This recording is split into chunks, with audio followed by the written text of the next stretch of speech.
Hello to all you counterculturalists in Wollongong. My name's Phillip Frazer. I'm in Melbourne right now. Sorry I can't be with you live. I grew up in Melbourne and started my career, which has been a lifelong career, in the countercultural wars, editing the Monash paper, student paper Lot's Wife. At age 19 I started a rock and roll paper called Go Set. Sorry about that. And then 3 or 4 counterculture papers, High Times, Revolution, The Digger, and I brought the American Rolling Stone to Australia. And then in 1976, The Digger finally folded under the weight of too many lawsuits and not enough money. And I went to the United States to try to figure out what role they had played in the overthrow of the Whitlam government. I went there for 2 weeks to New York and wound up staying 35 years, so that's why you have to forgive me the Trans-Pacific accent. I've spent more days of my life in America than I have in Australia.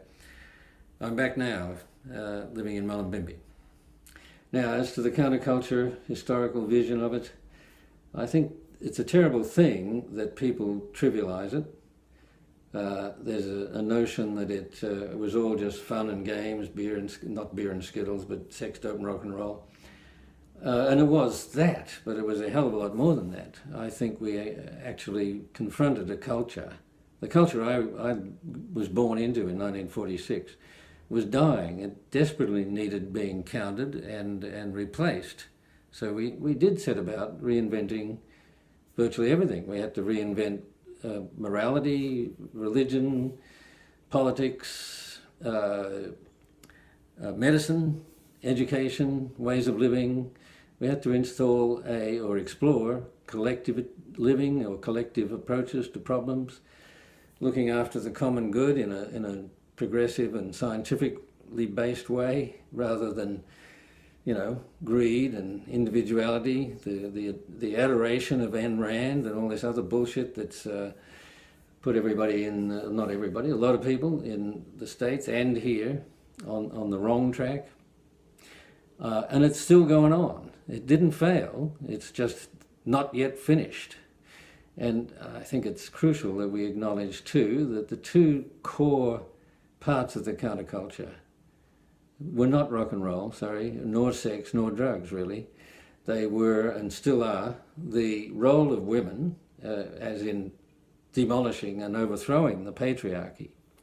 Now this one, there's somebody who agrees with me about this, that the patriarchy, the overthrow of the patriarchy is central to the counterculture, and that's Stephen Bannon, the clown who was an editor of Breitbart for some years and then became an advisor to Donald Trump. And this guy, Bannon, is a smart and slimy character, but his position is that the counterculture is what fucked America, took it off the righteous path it was on from the 50s or the post-war period, and it has to be destroyed. We have to be defeated. We, us, the counterculture. And the thing that scares him and Trump and the followers of Trump more than anything else is the notion that the patriarchy is to be overthrown. That's their nightmare. So Bannon and his mates want to, crush every snowflake, that's what they call us do-gooders, on the campuses, and they want an all-out, no-holds-barred, successful war on China. That's the mission. What's the other big one? The other big one is, again, the counterculture has been about this subject all along and still is. And that is, how do we live within the environment rather than beating the shit out of it? What have we got? A few years, a few decades at the most to figure this one out. And the reason why there's such tremendous weight of resistance, we are not the resistors, we are the people who want to save the planet and save ourselves, the species. But the resistance to that is that's the Trumpsters and the Morrisons and so forth. Those are the people who don't get it, don't want to change and certainly don't agree that with the propositions that environmental movement has been making for 50 years.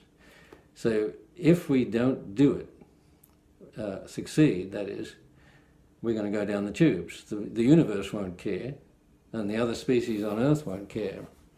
But, you know, if we care about the human species, then we have to win this cultural war. Last thought. 1972, Richard Nixon went to China, had conversations with Mao Zedong and Zhou Enlai, who was the premier at the time.